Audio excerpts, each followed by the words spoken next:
Terrell, I really want to ask you about Fani Willis. Let's do it. Okay, so Fani Willis, she comes along and she builds this audacious, sweeping case against Trump and his goon squad. It's a state-level case in Fulton County, Georgia, meaning even if Trump becomes president again, God forbid, he still has to deal with this case. He can't pardon his 18 co-conspirators in his goon squad that tried to overthrow our democracy with their whole fake elector scheme and trying to invent votes to overthrow the will of the voter in Georgia. It's a very significant case, and it showed great moral courage. Fani Willis went for it. Fani Willis went for it. And this case was not only a strong case, but it was moving along. It showed immense promise. And then one of these 18 co-defendants, Michael Roman, a far-right opposition researcher, proverbially went through Fani Willis's trash, as all these opposition researchers are highly paid to do and very experienced in doing. And he uncovered what he believes is an affair between Fani Willis and one of the prosecutors, the special prosecutors that she selected, for, among others, for this case, and that is Nathan Wade. And he's somebody that's not directly experienced in the matter of this case, which sort of made him an outlier. But he is someone that has his own law firm. He's more of a generalist. He practices family law, contract law, all sorts of law. He's worked for a local police department. He's worked for the NAACP. He's an established lawyer with his own law firm in his own right, but still he's not he doesn't have his experience isn't in a direct line to the type of work that Fani Willis was doing on this big sprawling case. And so what Michael Roman claims that he's unearthed is that there was an affair, and that Fani Willis basically selected her boyfriend, her lover, to be a special prosecutor, paid him around $600,000 of taxpayer money. And he then went on and used that money, taking her on trips to Miami, San Francisco, and Aruba, paying for those trips. There's credit card statements that apparently have come out. And the reason why this opposition researcher, one of the 18 co-defendants, a Trumpist through and through, who tried to overthrow our democracy, the reason why he was able to get his hands on these credit card statements is because Nathan Wade's wife is divorcing him. And Fani Willis was targeted in that divorce. They tried to force her to speak in that divorce. And she wrote back a letter saying this marriage was over long before I came along. So I want to make it clear here. Fani Willis did not break up Nathan Wade's marriage. This marriage was long over. Okay. It wasn't an affair in that sense. She had nothing to do with this person's marriage. And how do we know that? Because the divorce records were unsealed. The divorce records were unsealed, and Fani Willis was nowhere in those divorce records. Wives, as Taylor Swift has said, good wives always know. Wives always know. So if Fani Willis played any role in Nathan Wade's divorce, you better believe that wife Satana would have been all over that, and she would have been all over this divorce case, but she wasn't. Records unsealed, no Fani Willis. And so what the far right echo chamber wants you to believe is that Fani Willis is guilty of corruption, that she hired Nathan Wade, her lover, knowing that the money he'd be receiving would be spent on her, and that she was essentially corrupt and getting kickbacks, government taxpayer money kickbacks to her, were being rewarded, materially rewarded for having hired Nathan Wade. He's showered these trips on her, lavished her trips with the money he was receiving from this job.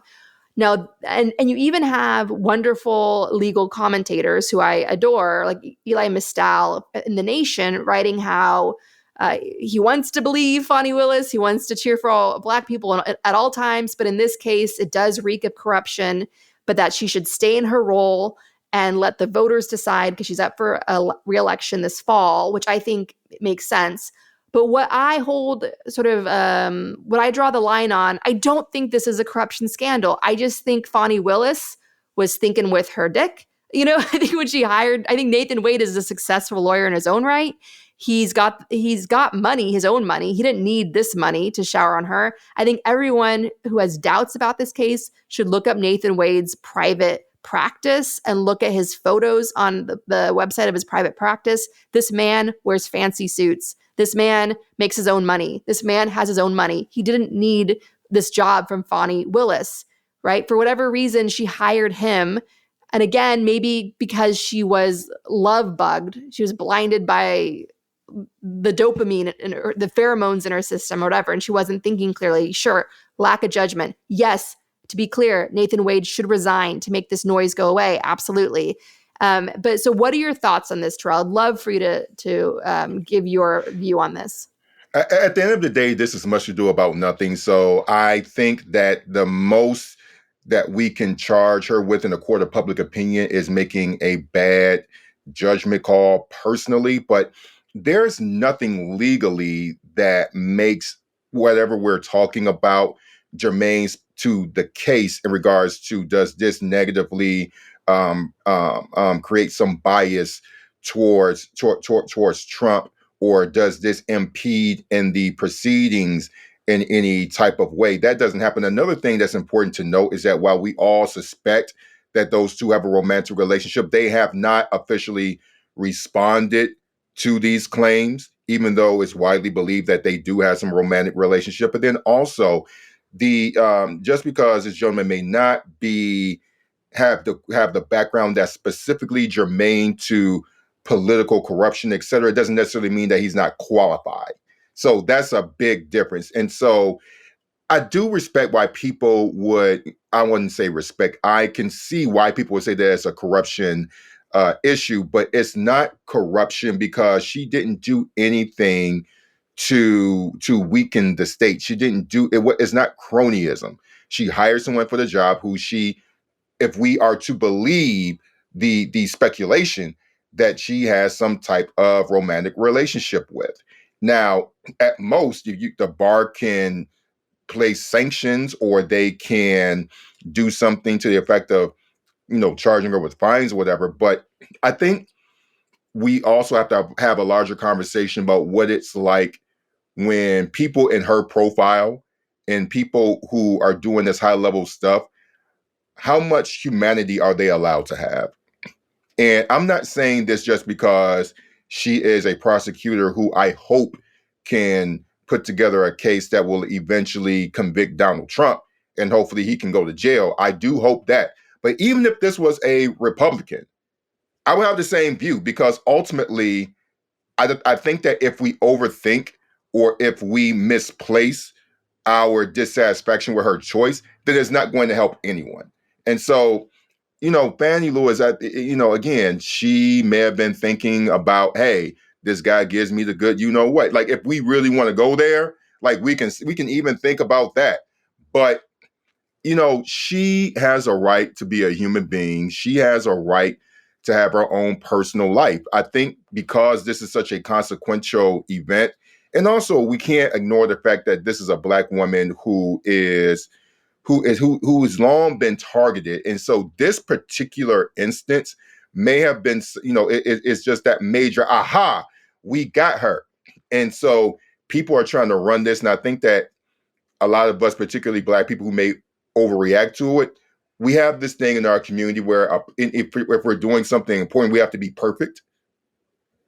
And I think that's a pressure that we as Black people, minorities, even women, place on ourselves. We can't make any mistakes. We can't make any, we can't do anything that would diminish, diminish the moment that we are in. But I don't necessarily consider this to be a real mistake per se. I just think she had a relationship with somebody that she's working with. And it doesn't have any legal consequence on the case. And it's much to do about nothing in the grand scheme of things. It's a salacious story. And it's something that it's something that Donald Trump will be able to gin up his base on. But in reality, he gins up his base on a whole bunch of things. So in the grand scheme of things, I don't think that this is going to move the pendulum one way or the other. And he's going to appeal the case even if he's convicted. And so if this one particular thing wasn't the aha moment for him, it would have been something else. Yeah, without question, they're going to beat the dead horse of this, just like they did are doing with Hunter Biden's laptop and will for forever.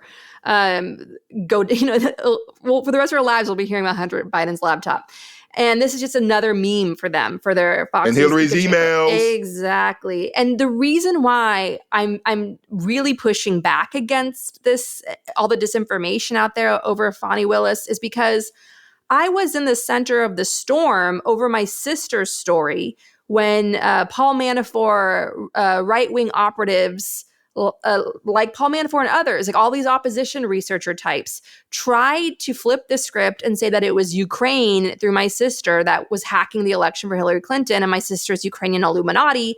And I watched mainstream media, including trusted sources, get so many basic facts wrong about my sister's story. My sister being Alexandra Chalupa, the independent DNC contractor who tried to warn everybody, Democrats, Republicans, the media, that if Paul Manafort was managing Trump's campaign, that meant the Kremlin was managing Trump's campaign. And she was right. The Mueller report and the Senate intelligence report, which she testified for 9 hours, proved her correct. She was vindicated, and she paid the ultimate price for it, of harassment, public harassment, disinformation, including Devin Nunes saying her name dozens of times during Trump's first impeachment hearing to put a big fat target on her head, a target of disinformation. So that's why I'm really pushing back against this Fani Willis story, because I've been in the eye of the storm before. I've seen it. I remember my parents being jaw-dropped because John King of CNN said live on television, breaking news from CNN, I just got confirmation that Alexandra Chalupa took many trips to Ukraine. My sisters never stepped foot in Ukraine.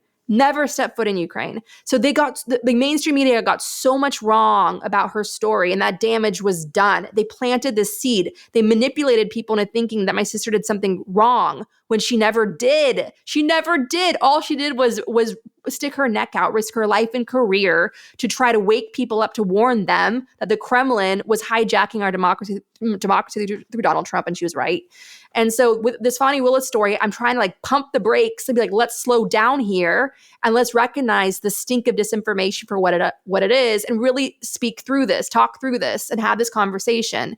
Yeah, they would have been better off saying that I was funneling money on her behalf, because I'm the one that's actually been to Ukraine and lived there. So it just shows you how ridiculous all of this is. We're all Ukrainian Illuminati here, right? That's the big story. And so with Fani Willis, I also want to point out how racist the accusation is by this Trump co-defendant, because he's trying to say that Fani Willis hired Nathan Wade, and that allowed Nathan Wade to then lavish her with all this taxpayer money, taking her on all these trips. That's very demasculating, right? White men are always trying to demasculate black men throughout, slavery, throughout history, right? And it's like that's part of the demasculization, saying that Nathan Wade doesn't have his own money. Nathan Wade can't afford to take his He doesn't need his own money. And not only that, too, I don't think so. There's a whole lot of this that people don't get, is that he is a part of Black Atlanta. And Black Atlanta, he's a part of the upper echelon. And it just shows you how little they know about our culture regionally. And so, if you're going to, so here's the thing. If you are the prosecutor and this guy with his resume, because this is the whole thing, his resume qualifies him to do what he's doing. And so let's just get that straight. His resume qualifies him. And so I would be surprised that somebody of his background would not be working with her.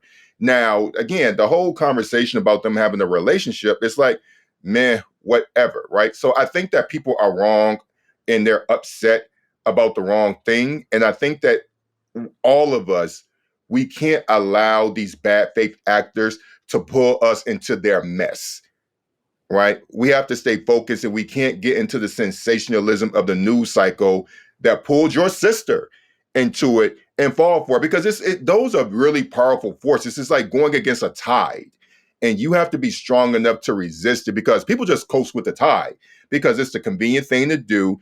And if you go against the tide, you're exercising muscles that you're afraid that you've never worked before, and you're afraid of what's on the other side, because people are really terrified about going against powerful forces. And so those people who really who really didn't stand by you, and who really kind of threw your sister to the wayside and you to the wayside, are those who can be just as susceptible to what's going on with Fani Willis. And I feel really bad for her, because if you really think about all of the white women, I mean, there are literally people who have supported Donald Trump, this insurrectionist, this man who literally tried to overthrow our country, and they have jobs on Fox News.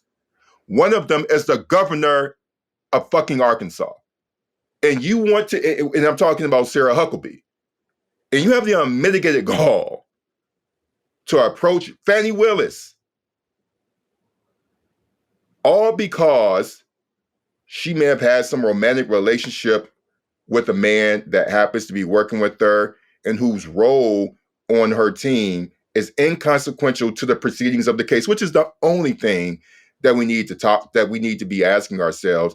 And we have to stop being so intellectually and emotionally impotent in our thinking that we can't that we can't focus on what the main issue is. And so this has less to do about the merits of these accusations, which are bullshit, and more to deal with how do we navigate sensationalism and going against the tide of it. And too many of us are not going against the tide of sensational bullshit. And it's going to take the minority of us who can distinguish the difference between the two. Very well said. Whirlpool of bullshit. That's exactly what it felt like. And I want to point out the dynamic. It's annoying. It's annoying as hell. And it's just lemmings off a cliff people can be when that stuff happens and they don't know what to believe or think. And they just, So what was really funny is that, Olga Lautman was on the show last episode, and she and I had a real debate about this, because she took the position that what Fani Willis did is wrong. And I took the position of this is racially driven discrimination and it's dictator tactics and so on. It was really interesting. The dynamic of that debate is very much what a prosecutor told us. Remember, we hung out with that prosecutor, and he was saying how with jury selection, depending on what the case is, let's say a cop is up for trial or whatever, in jury selection, if you are representing a cop or authority figure of some type, you always want your jury to be packed full of people from Staten Island, because everyone in Staten Island is 1 degree removed from a cop, or they're all related to cops. And they're very much about taking the side of authority. And that was very much Olga's vibe, right? Olga, who's in Staten Island, that was her vibe in our discussion. And you know what, though with us, Mm-hmm. So in that same scenario, that same example, I think that Black people, even if it was an issue of defending a cop, because we ourselves have police officers in our families, and we have people who are in the part of the United States Army. My mother and father served. My mother did 23 years. My father did 4.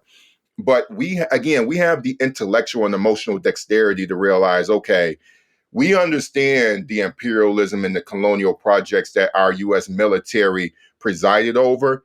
But at the same time, we because of our lived experience, we all also understand that a cop can be corrupt, or a cop doesn't have to be corrupt.